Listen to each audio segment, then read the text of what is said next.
Hello again, everybody, to Starmain talking about D&D stuff. While I was editing things for the first episode of Ori, and factoring in my work schedule, I learned very quickly that since Ori is a much different type of game than Dispatch is, that I'm gonna need a little more time to edit it.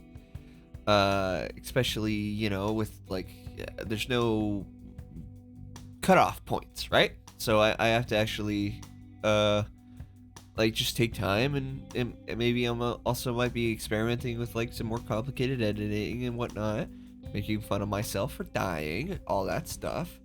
But in the meantime, I still wanted to get something out, so I decided that there's still at least one more thing to talk about in the new Forgotten Realms Adventures in Faerun book, and that is the equipment.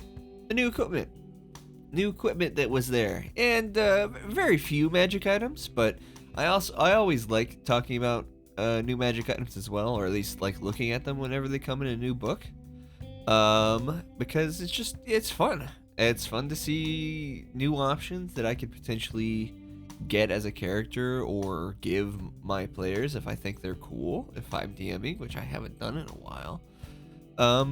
So I want to talk about it to get a little bit of a video out. Yeah, I know how to talk, guys. I'm sure you all know this by now. But in any case, let's get on to it. So there's not a whole ton, hence why this video is probably not nearly going to be as long, and I might not have a whole ton to say about all this stuff, but I still wanted to go over it. So we got new equipment and adventuring gear / pretty much the same thing, and the best. There's not a lot of magic items here. There's a few. There's the adventurer's ring, the prosthetic limb, and the Windskiff, which we will get to. But all these ones that are that are browned out. Ooh, that doesn't sound right. Anyway, all these ones that are kind of like this brown color are just mundane equipment, non-magical, and as you can see with the cost here, I think it's important to go over because sometimes you just want to look cool or just have an item or something, and I think it's important because all this stuff is theoretically you could just buy, because with not a ton of gold, 25, 50. The most expensive thing here is the Windskiff, but that's a magic item, so yeah. But yeah, like 50 gold. This is all stuff you could buy as a normal adventurer, that would probably be available in certain regions where they would be applicable, or where it would make sense. And I don't know, I just felt like going over them so I could get y'all something and to give myself some more time to edit that Ori episode. Yeah. Okay. The first thing here is actually a magic item, and I do really like this one. It's the Adventurer's Ring, cost 250 gold. It is a ring. It's a common magic item, and it is essentially a torch. It's a very expensive torch, but you don't have to attune to it. And I don't know, I think the flavor of this ring, by the way, what it does is while the cover on this ring is open, the ring produces a flame that creates no heat and consumes no fuel. It sheds bright light to a 20-foot radius and dim light for additional 20 feet. And as a bonus action, you can close the cover, smothering the flame, or open it again. And we have this great art right here.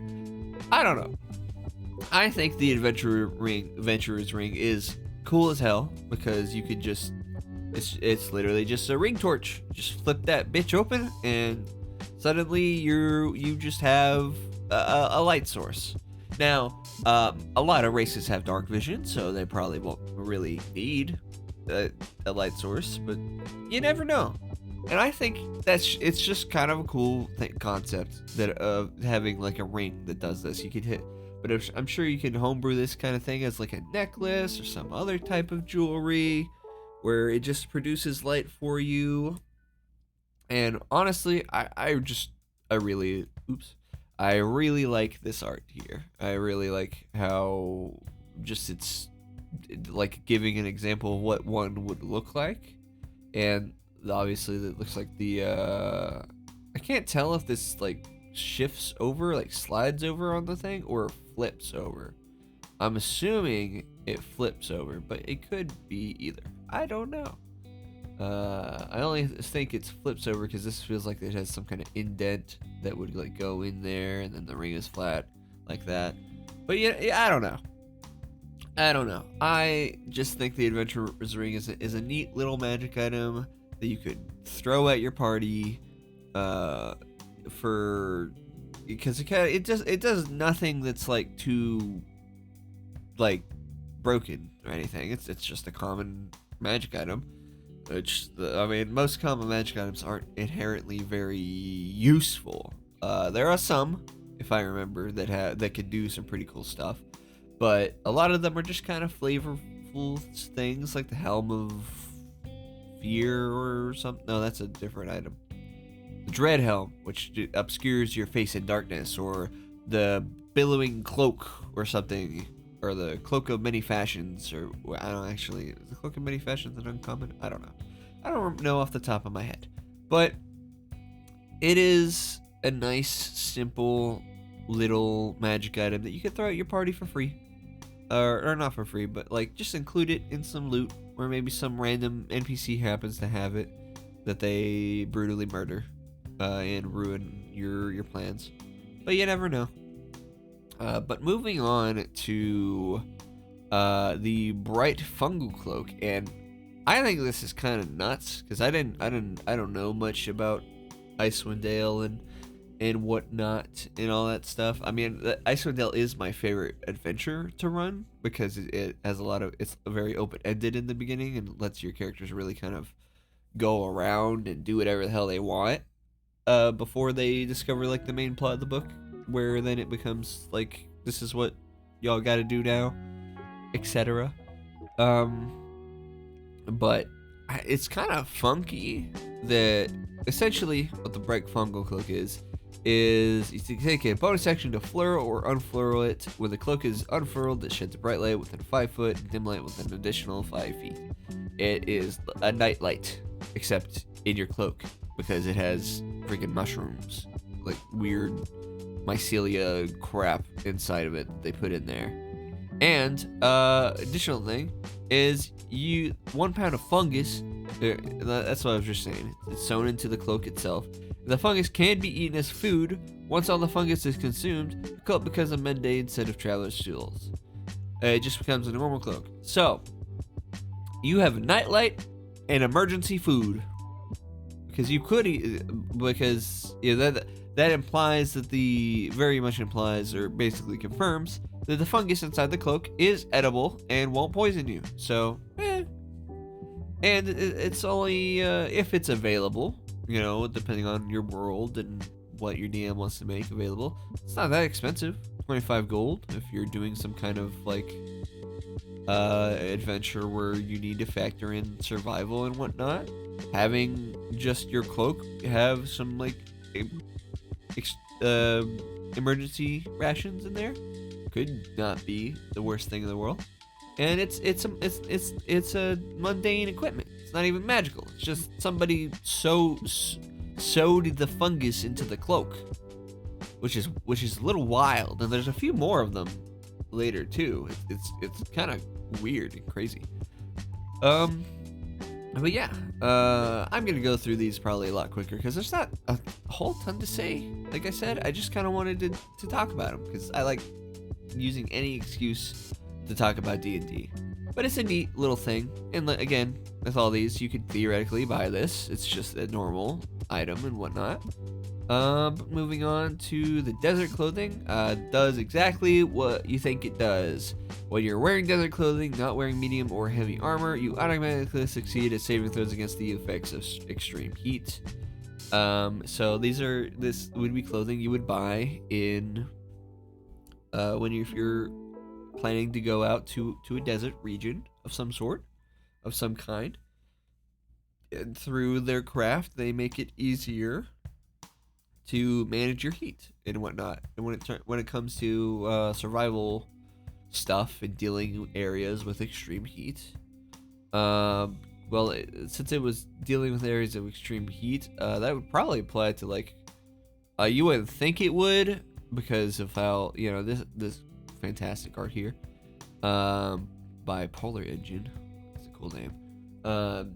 You mechanically, I guess it would also help you on a volcano or something, like any area with extreme heat. But obviously, it's meant for a desert, and it's only 10 gold to have like normal clothes with an actual effect on them to give you advantage on saving throws against stuff.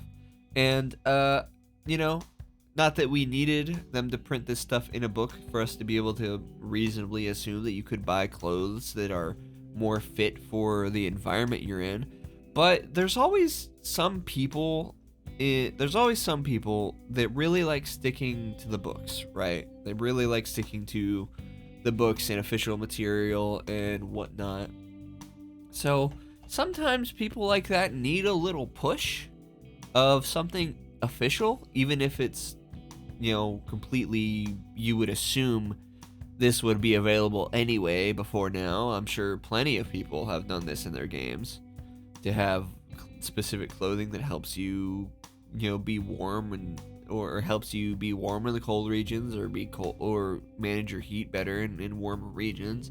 But there are those people that really just are on official material only, and they just are real stingy.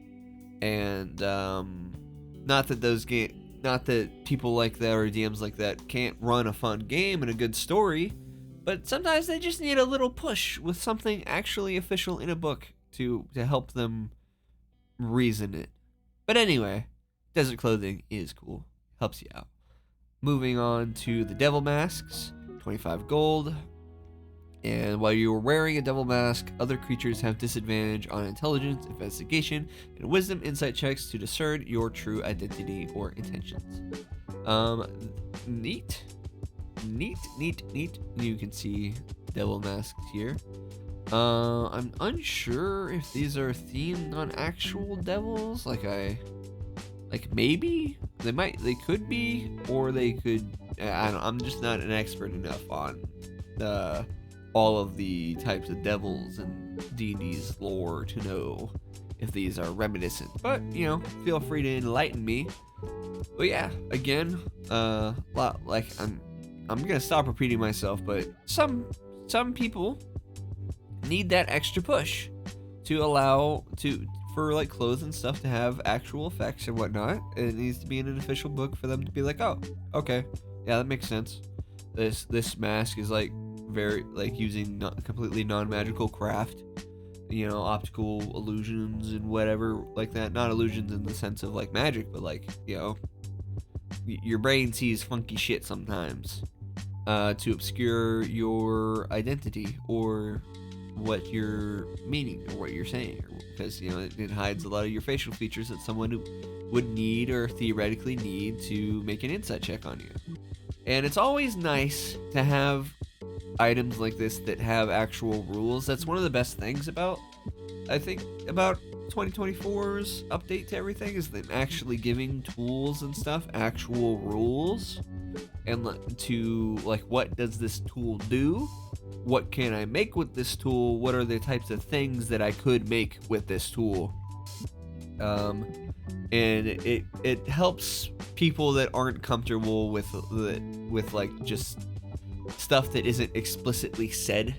So you putting it explicitly said in a book somewhere helps them out.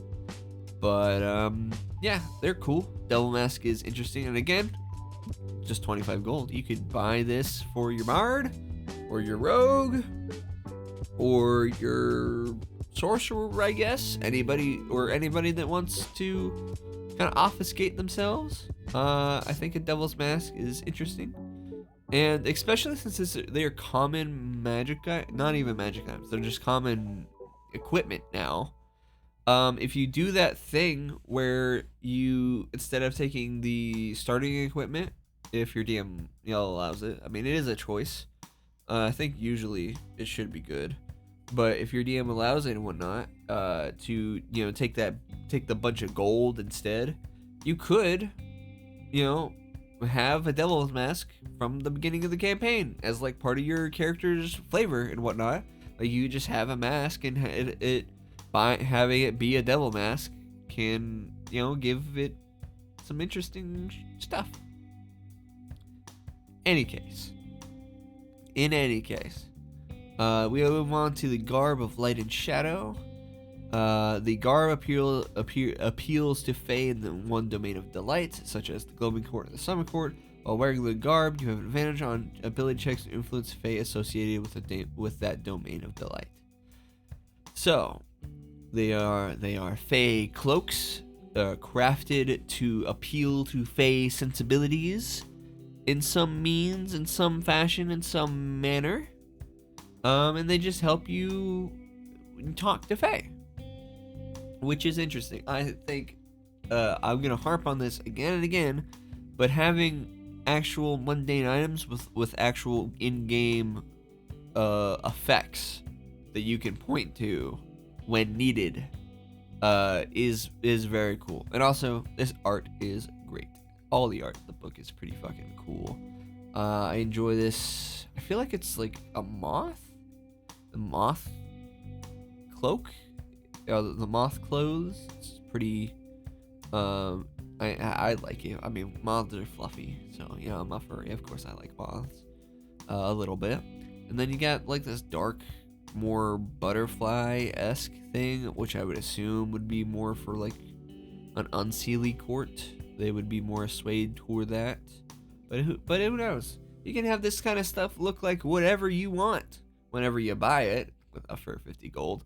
But yeah, I mean, it's pretty simple nothing here is complicated. It's not like feats, it's not like spells, it's not like subclass features where I have to think and consider on it a whole ton. I just wanted to get a quick video going out and have something to give me a little more time to edit that Ori stuff. But in any case, it is cool, especially for fashion. I know D&D is a role-playing game, so all that kind of shit is in your head. But you could also always, commission an artist for your character and whatnot. I do that all the time. In fact, I'm in a queue to commission the character I play on Monday. And I'm almost up there. I think they actually got like a queue you can physically see that they update, and it's I think I'm pretty close up, which is all cool, good and dandy. I do like the character I play on Monday. But anyway, on to the Genie Robe. This robe appeals to elementals associated with a particular elemental plane. While wearing the Genie Robe, you have advantage on ability checks to influence elementals associated with that plane. So it's basically the same thing as the Garb of Light and Shadow, except just for elementals. And usually, the only elementals that are gonna, talk to you are probably gonna be genies.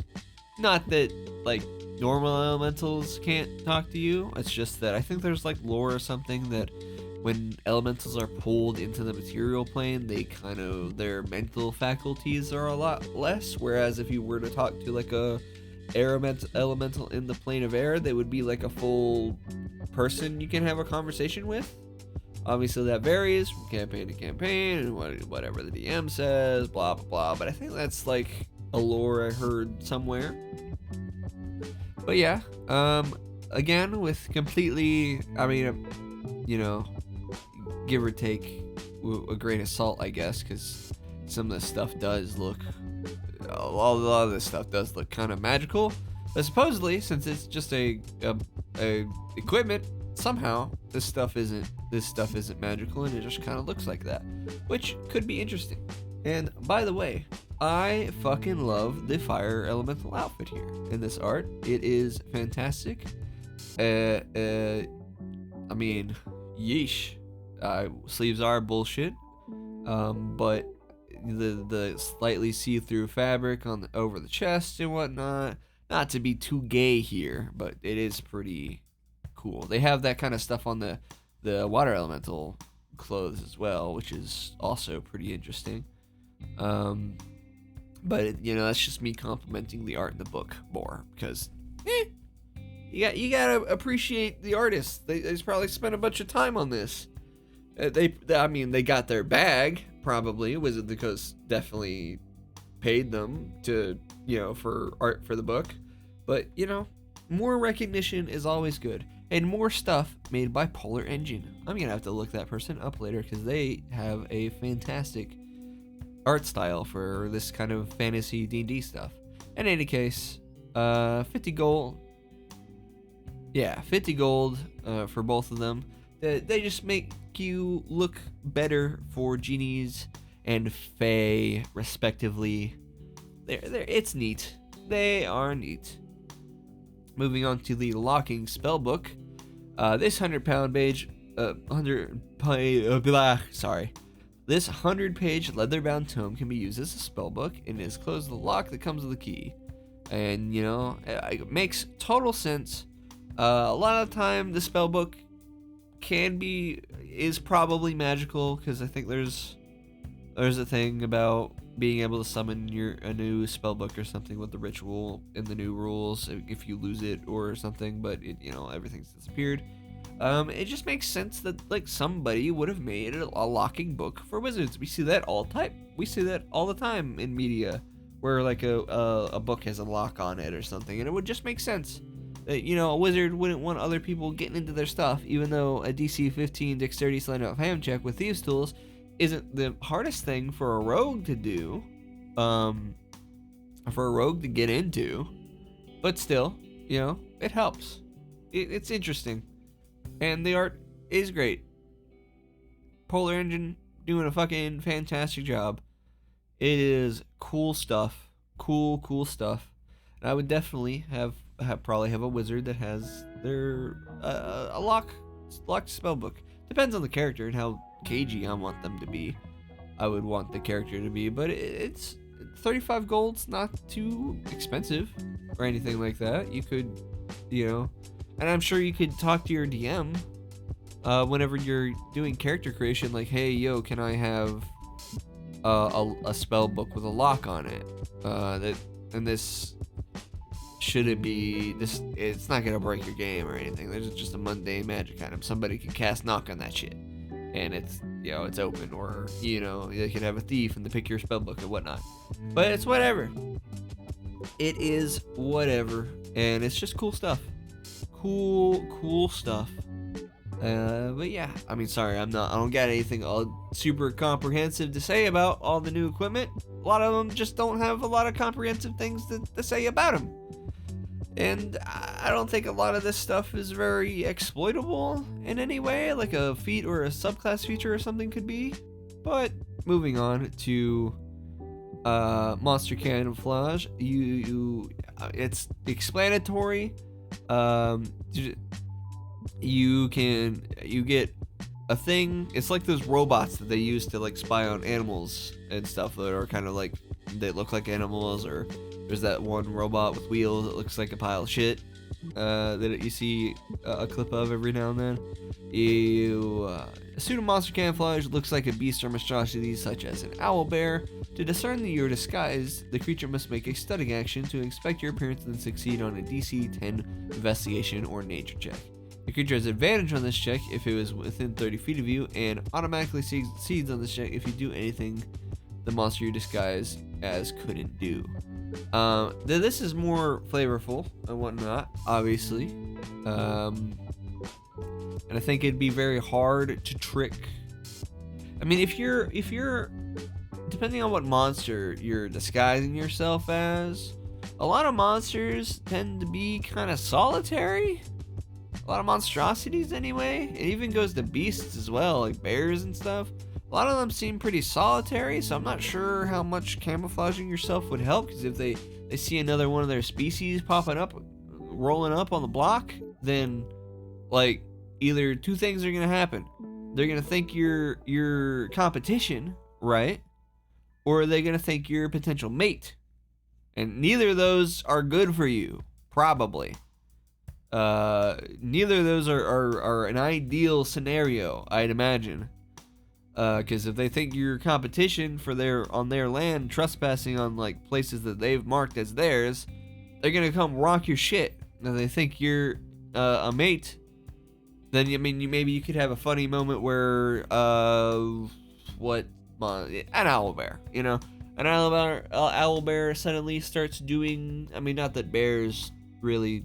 I don't know much about bears if they do like weird mating dances or anything like that. I would imagine not. They're not the birds of paradise or anything, but it's an owlbear. Maybe you could have the owlbear comes up to you and starts doing the weird shimmies and shakes, and you realize it's trying to fuck, and I'm like, oh shit, that's not. I don't know how effective. I mean, it's cool. Don't get me wrong.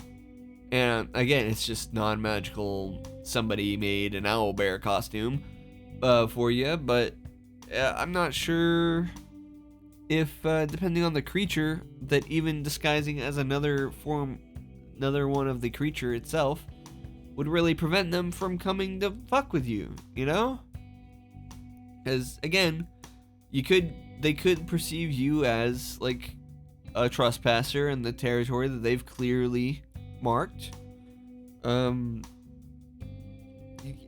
a mate, or a potential mate that they need to impress, or that you would need to impress them, which is monster ecology. I don't know how. Again, it's cool stuff. Polar Engine doing a fantastic job of this art here. It's real great. But I don't know how. When I read this magic item, or this item, not magic item, it's just equipment. When I read this item, I was thinking, it's just the thoughts that immediately came to mind. I was like, man, usually you find a lot of monstrosities and monsters and stuff alone. So a lot of them are going to be solitary creatures, and I don't know if disguising yourself as one and being spotted is gonna really, be good for you. But who knows? I'm sure there's other monstrosities and stuff that maybe are more sociable and probably wouldn't try to eat you immediately. But moving on to the Prosthetic Limb, which is a magic item, and it's not new here or anything like this. This is just cool art. But they were in they're common magic items, and they were in the Dungeon Master's Guide. The best thing that they did to the prosthetic limbs is make them not require attunement. For some reason, in 2014, I mean, theoretically, it makes sense that you would need to like attune to it. It needs to be attuned to your body and for it to function correctly. But also, it kind of sucked if you wanted to be a character with a prosthetic limb and then you would just constantly have one of your attunement slots taken, or otherwise your fucking arm doesn't work. So I'm very happy that they removed the attunement requirement for them, which is great. I like that a lot, and because now, I mean, they don't cost anything. Of course, you can, in your games, like depending on the craft and whatnot, you could have a crafter that wants to make some money, make some cash on like a custom limb for somebody that needs one. But yeah, it's always interesting, and since they cost 0 gold, it makes it very easy to create any kind of character, wizard, barbarian, fucking rogue, whatever you want, and talk to your DM if having a prosthetic limb is okay. For the thematics of it, because sometimes you just want to have an arm missing for a character for a story reason, but you don't want any mechanical shit going on about actually like not being able to do such stuff. So I think that's a space I haven't quite explored a lot, is having characters with missing limbs. I've had maybe one. I can think of one, and I can think of another one. Actually, I can think of another one where I had a character that was missing a limb of some kind. But now I need to think about it more, since they don't require an attunement, of maybe having like a barbarian or like a fighter or rogue, something that has a prosthetic limb. And I hope in the Artificer book that's coming soon, I hope they have those like arm blade magic items and stuff too, and those don't require attunement, because it would be so fucking cool to have like a weapon in your arm, in your prosthetic arm stuff. And I hope to God that those are also there. Give us a gold cost, make it expensive, but don't have it be attunement, please. Ugh. In any case, moving on to the warm fungal clothing, which is just like the bright fungal cloak, except it keeps you warm. And it gives you advantage on saving throws against the effects of extreme cold, and also it can be eaten. So and as we can see from the art, it's just fungus that gives off heat inside your clothes. Your clothes are now a heated blanket, and I feel like that would be very cozy if you are in the cold. And since this are from like the Icewind Dale, it says Icewind Dale wares up here. So that's where you would probably buy this in like the Forgotten Realms, but since it's, they could be in other settings too. All up to your DM to make this kind of stuff available, and you can always ask your DM if it sounds like something you want. You can always ask your DM if this would be available somewhere for some reason or whatnot. But again, in another survival scenario, you have fungus that you could eat if you need to, but the fungus is what makes your clothes be heated blanket, so I don't know if you'd want to eat it. But at least you wouldn't have to cook it, I guess. It would. I'd imagine if this fungus would always be warm. That just makes sense, Makes sense that it would just always be warm. For you. If you need to eat it for some reason. Polar Engine doing more fantastic art here for this fungus. But yeah. Moving on to the Windskiff, which is the Adventurer's Ring and the Prosthetic Limb were the only other two magic items here. The Windskiff is cool as shit. You have a wind board thing. I forgot. Are they just called Windskiffs? I don't know if this kind of thing in real life are called Windskiffs. Maybe I should look that up, but I don't know. This small piece of jewelry has 3 charges and regains all expended charges daily at dawn. While you're holding it, you can take a magic action to expend 1 charge, which causes the jewelry to transform into a sail-powered personal vehicle. The vehicle is roughly the size and shape of a household door, with a 10-foot tall sail extending from one side. After 1 hour, or until you use the item's command word, the transformation ends and the Windskiff reverts to its jewelry form. In vehicle form, Windskiff is a medium object with the following statistics: AC 12, HP 30, and a speed of 40 feet. The Windskiff hovers a few inches above whatever surface one is on, and one can glide. It moves 5 feet horizontally for every 1 foot it descends in the air. The Windskiff and try to take no damage from falling. I actually, I didn't fully read that, and I didn't know that this was that makes this item a billion times cooler.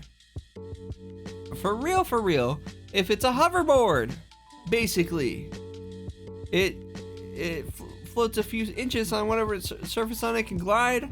This is just a hoverboard, which means you can use this. The art here obviously is on water, but you could use this in the snow. You can use this on a desert. You can use this through the city, or just generally traveling. Obviously, though, it only really works for like 3 hours a day, until dawn, which kind of sucks. I wish you could I wish it lasted longer and turned back into the jewelry once you were done, and it could only do that a few times a day. But it's whatever. I mean, this is a very expensive item, so I don't imagine you're buying these anytime soon. But you could give this to your players as some weird fucking magic item that they have, and suddenly they just have a very obtuse hoverboard. I am all for giving players magic items that just aren't like a weapon or armor or something that they would need to attune to, because just to see what your players do creatively with this kind of stuff. What they come up with is always interesting. It can lead to a lot of key moments, you know, using the what's it called, the immovable rod to mess up a dragon as you put it in its mouth and it was flying at you, and nastiness. Or like interesting use of like the Eversmoke bottle, I think it's called, or other such items like that, the instant fortress and whatnot. Giving your players tools to mess with stuff is always cool, and I would be very curious to see what the hell this what could possibly happen if you were to give this to your players and they just have a party hoverboard. Granted, you know, it has the sail too, but so it's not just a skateboard or anything like that, but it could lead to interesting things. And also the art is cool as shit. Polar Engine really fucking doing just amazing shit here. On to the last item, which is the Winter Camouflage, which is you have advantage on dexterity stealth checks within the Icewind Dale type snowy environment.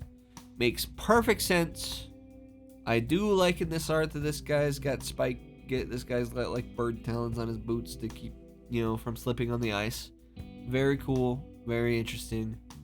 It could be a pain while walking, but it's not, and again, you know, not that complicated of a thing to talk about, really. But we always appreciate when we get mundane items, not even magic items, just kind of equipment that has actual rules. It's cool. You could, you know, if you need this stuff. Again, the biggest thing about all this is that since it's equipment, you theoretically could buy it if it's available somewhere, if your DM makes it available, and it's not that expensive. There's a lot of focus on magic items, obviously, because magic items are really cool, but I appreciate that that you could they're also just normal items that have rules now sometimes. It's just neat. It's just neat. In any case, that is I mean, I could talk about the wonders in the. Let me check tools real quick. This is, yeah, it's just instruments and axe beak and blah blah blah. There is the domestic wonder, mechanical wonder. I guess I could talk about the mechanical wonder. The mechanical wonder is a semi-autonomous object imbued with magic power. Mechanical wonders vary greatly in size and form depending on their function. Mechanical wonder is a dormant object until activated. To activate the mechanical wonder, you must wind the wonder with a handheld key and utilize unique to that wonder. It takes 1 minute to wind a mechanical wonder. Once you wind it, you must take the utilize action for each turn. Once wound, a mechanical wonder remains activated for the duration specified in the wonder's description below. And this is an example of a wonder. You know, it's an autonomous little servant, basically. You wind this thing up for, and this is the stat block for it. It costs 100 gold. Obviously, is a uncommon wondrous magic item. And it just is. It's like a scene servant. You know the spell unseen servant. This one is just a scene servant. The domestic wonder. And it's just interesting. They cost 400 gold. I mean, theoretically, they kind of, you know, they kind of just kind of stand still and whatnot if they're not wound up to do their function. So, technically, I guess your party could get one of these. Or you could give one of these to your party or make it available. Yawn attack. Sorry. Especially if you're messing with the Bastion system, maybe. You know, the system where your party members have like houses and stuff, or little like things of their own, places of their own, where you could have a few mechanical wonders up and about doing stuff like cleaning. So, not a whole ton to talk about it. You know, Polar Engine making fantastic art here. I do love this. I mean, potentially maybe there are some character ideas that you could be had here. Or maybe if you're playing a Warforged where there's not Warforged, like the Forgotten Realms, and Warforged are an Eberron race, but Warforged are also pretty cool. You can flavor them so many different ways, but you could also, one way could be that you were one of these mechanical wonders that just gain sentience somehow, or gain life somehow, that no longer need their wind-up key through some magical means or spiritual means, or some other. Why? Sorry. I guess reading fucking makes me tired or something. Apologies. But yeah, that's the things that come to mind for me. I could read it stat block, but you could also pause the video and read it yourself if you like. It should be big enough for you to read. And then it's not too complex or anything. But anyway, that's pretty much everything. I appreciate you being here. If you're interested to hear me ramble about more stuff, always like it, always helpful. And feel free to like, subscribe, throw me some comments. I know there's that one guy that likes to comment on my D&D videos with stuff. I forget your name in the moment. You know what? Actually, I'm not going to forget. I have forgotten your name in the moment, but I am not going to. Magi of Asura? Yeah, Magi of Asura. Shout out to you, always talking to me in the comments on my D&D videos. Much appreciated. I enjoy the engagement and having a conversation about magic shit. Anyway, feel free to subscribe and like and all that good stuff. I also have my Discord if you want a community to join. I've got my Ko-Fi that if you want to support me monetarily in any way. And I have I'm working on Twitch affiliate, so for the gaming part of my channel and whatnot. So if you would like to help me out with that, I think to get a Twitch affiliate, I need total 25. I think I'm at 19. So another follow for that could be very helpful for me to start making a little bit of money. But hey, no pressure. I can do stuff I'll figure it out eventually, and I'm not here for the money. I'm just here to have fun and do stuff because I think it's fun. But yeah, I hope you have a good time, Zone.